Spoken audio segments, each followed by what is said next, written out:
সুবহানাল্লাহ পড়বেন না?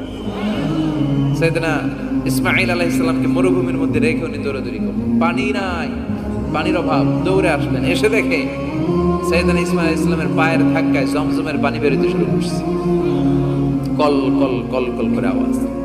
সাইয়েদনা ইব্রাহিম, ইসমাঈল, হাজার এরা আরবি ভাষা জানতেন না, এরা সুরিয়ানি ভাষার মানুষ ছিলেন। কোন ভাষা? সুরিয়ানি ভাষা।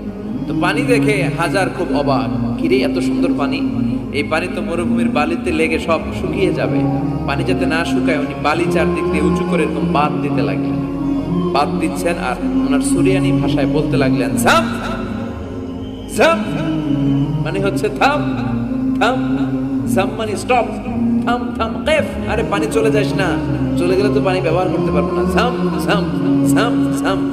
ওনার মুখনিসৃত এই ঝাম ঝাম শব্দ দুইটা আল্লাহর এত ভালো লাগলো, কিয়ামত পর্যন্ত এই কুয়ার নাম আল্লাহ ঝামঝামের কুয়া বানাই দিলেন।